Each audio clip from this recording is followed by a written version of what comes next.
റസ്നാസ് kitchen. അപ്പോൾ Christmas ഒക്കെ അടുത്ത് വരികയല്ലേ, അപ്പോൾ നമ്മളൊരു വെള്ളപ്പൊക്കെ ഉണ്ടാക്കിയില്ലെങ്കിൽ മോശമല്ലേ.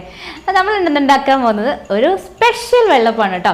വെള്ളപ്പം ഉണ്ടാക്കുമ്പം എല്ലാവർക്കും ഉള്ളൊരു തടസ്സം എന്ന് പറയുന്നത് തേങ്ങ തന്നെയാണ് അല്ലേ. തേങ്ങയുടെ വില പറയണ്ട, ഇനി തേങ്ങ ഉള്ളവർക്കാണെങ്കിൽ അത് ചിരവാനുള്ള മടി അതിലും വലിയ പ്രശ്നമല്ലേ. അപ്പോൾ നമ്മൾ ഇന്ന് തേങ്ങ ഒരല്പം പോലും ചേർക്കാത്ത നല്ല ഒരു കിടിലൻ വെള്ളപ്പം, നല്ല കൊലുസിട്ട വെള്ളപ്പം എന്നൊക്കെ പറയാം കേട്ടോ. നമുക്ക് ഐഡിയ എന്താണെന്ന് കണ്ടേ. നമ്മുടെ ചാനൽ ആദ്യമായിട്ട് കാണുന്നവരുണ്ടെന്നുണ്ടെങ്കിൽ സബ്സ്ക്രൈബ് ബട്ടണിൽ ക്ലിക്ക് ചെയ്യുക. ഉടനെ തെളിഞ്ഞു വരുന്ന ബെല്ലൈക്കണിൽ ക്ലിക്ക് ചെയ്യുമ്പോൾ 3 ഓപ്ഷൻസ് വരും. അതിൽ ഓൾ നോട്ടിഫിക്കേഷൻസ്. നമ്മൾ ഒരല്പം പോലും തേങ്ങ ചേർക്കാതെ ഉണ്ടാക്കിയെടുക്കാൻ പോകുന്ന വെള്ളപ്പത്തിൻ്റെ സീക്രട്ട് എന്താണെന്ന് അറിയണ്ടേ. നമ്മൾ സാധാരണ രാവിലത്തെ പലഹാരങ്ങൾ ഉണ്ടാക്കാൻ എടുക്കുന്ന പച്ചരി, നമ്മൾ സാധാരണ പച്ചരി 1 കപ്പ് എടുത്തിട്ടുണ്ട് കേട്ടോ. 1 കപ്പ് പച്ചരിക്ക് 1/4 കപ്പ് ഉഴുന്ന് വേണം. അതാണ് ഇവിടുത്തെ സീക്രട്ട് കേട്ടോ. അപ്പോൾ 1/4 കപ്പ് ഉഴുന്ന്, 1/4 കപ്പിനേക്കാൾ ഒരു ഇച്ചിരി കുറഞ്ഞല്ല കേട്ടോ, പക്ഷെ കൂടി പോകാൻ പാടില്ലേ. ഞാനിതിപ്പം ഈ പറഞ്ഞ അളവിൽ അരിയും ഉഴുന്നും കൂടെ ഒരു 4 മണിക്കൂർ നന്നായിട്ട് വെള്ളത്തിൽ കുതിർത്ത് വെച്ച് നന്നായിട്ട് കഴുകി വൃത്തിയാക്കി വെച്ചിരിക്കുന്നതാണ് കേട്ടോ. ഞാൻ രണ്ടും കൂടെ ചേർത്ത് ഒന്നിച്ചാണ് കുതിർക്കാനായിട്ട് വെക്കാറുള്ളത്. അപ്പോൾ ഈ അരിയും ഉഴുന്നും കൂടെ ചേർന്നത് ദോശയല്ലേ ആവുള്ളൂ. അപ്പം നമ്മൾ ഇതിൻ്റെ വെള്ളപ്പത്തിൻ്റെ ശൈലിയിലേക്ക് വരുത്താനായിട്ട് ഇത് പുളിപ്പിച്ചെടുക്കുന്നത് ഒരല്പം ഈസ്റ്റും ഒരല്പം ബേക്കിംഗ് സോഡയും വെച്ചാണ് കേട്ടോ. ഒരു പിഞ്ച്, ഒരു നുള്ളിൻ്റെ പകുതി മതിയാവും ഈ 2 കാര്യങ്ങളും കേട്ടോ. ഇപ്പോൾ ഞാനിവിടെ അരി അളന്നെടുത്തിരിക്കുന്നത് 250 ml മെഷറിംഗ് കപ്പിനാണ്.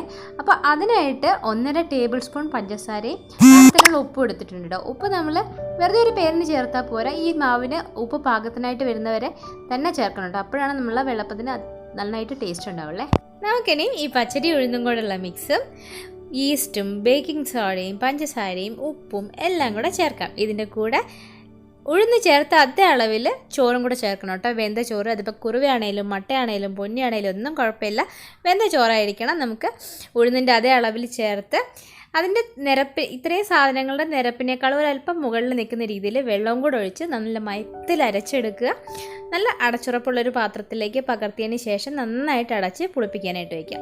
പുളിപ്പിക്കാനായിട്ട് നിങ്ങൾക്ക് എവിടെ വേണേലും വെക്കാം കേട്ടോ. തണുപ്പുള്ള സ്ഥലങ്ങളിലാണെന്നുണ്ടെങ്കിൽ അവൻ്റെ ഉള്ളിൽ ലൈറ്റിട്ട് വെക്കുന്നവരുണ്ട്. ഇനി അവരില്ലാത്തവരാണെന്നുണ്ടെങ്കിൽ തണുപ്പുള്ള സ്ഥലങ്ങളിലാണെന്നുണ്ടെങ്കിൽ നമ്മൾ തെർമൽ കുക്കറുണ്ടല്ലോ, നമ്മൾ റൈസ് വേവിച്ചിട്ട് ജസ്റ്റ് ഒന്ന് തിളപ്പിച്ചിട്ടെടുത്ത് വയ്ക്കുന്നത്, അതുപോലെ തെർമൽ കുക്കറിൻ്റെ ഉള്ളിലായാലും വെച്ചാൽ മതി. അപ്പം ഞാൻ എന്തായാലും ഇവിടെ അവനുള്ളിൽ വെക്കാൻ പോവാണ്. ഒരു 8 മണിക്കൂറെങ്കിലും പുളിപ്പിച്ചെടുക്കുന്നത് നല്ലതായിരിക്കും കേട്ടോ.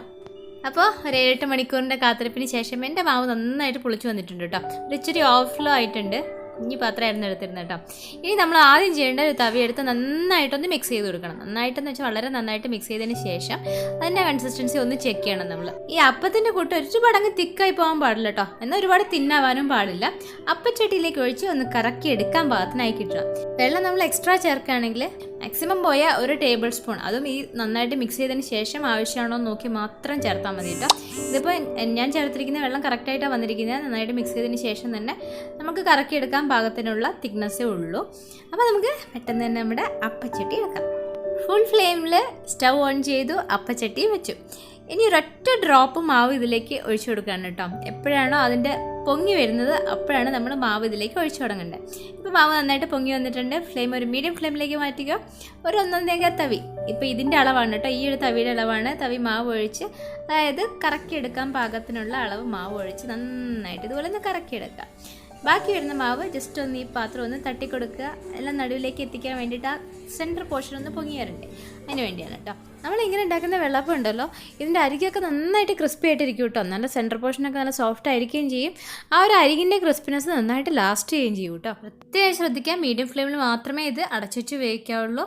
സാധാരണ അപ്പം വേവുന്നതിനേക്കാളും പെട്ടെന്ന് തന്നെ ഇത് നന്നായിട്ട് മൊരിഞ്ഞു വരികയും ചെയ്യും കേട്ടോ. അങ്ങനെ നമ്മളൊരല്പം പോലും തേങ്ങ ചേർക്കാതെ നല്ല കൊലുസിട്ട വെള്ളപ്പം തയ്യാറാക്കി കഴിഞ്ഞു കേട്ടോ.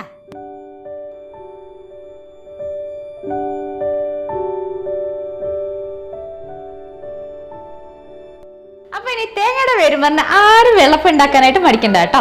തീർച്ചയായിട്ടും എല്ലാവരും ട്രൈ ചെയ്യുക, അഭിപ്രായങ്ങൾ അറിയിക്കുക. സബ്സ്ക്രൈബ് ചെയ്യാത്തവർ ആരെങ്കിലും ഉണ്ടെന്നുണ്ടെങ്കിൽ സബ്സ്ക്രൈബ് ചെയ്യാനായിട്ട് മറക്കല്ലേ. ഇതാ ഇവിടെ താഴെ കാണുന്ന റെഡ് ബട്ടൺ ക്ലിക്ക് ചെയ്താൽ മതി. ക്ലിക്ക് ചെയ്യുമ്പോൾ ഒരു ബെല്ലൈക്കൺ പതുക്കെ തെളിഞ്ഞു വരും. അതിൽ 3 ഓപ്ഷൻസ് ഉണ്ടാവും. ഓൾ നോട്ടിഫിക്കേഷൻസ് ആക്ടിവേറ്റ് ചെയ്താൽ നമ്മളെ എല്ലാ പുതിയ വീഡിയോസിൻ്റെ നോട്ടിഫിക്കേഷൻസ് നിങ്ങൾക്ക് കിട്ടും. അപ്പോൾ എല്ലാവർക്കും അടുത്തൊരു വിഭവങ്ങളായിട്ട് വരുന്നവരെ ബൈ.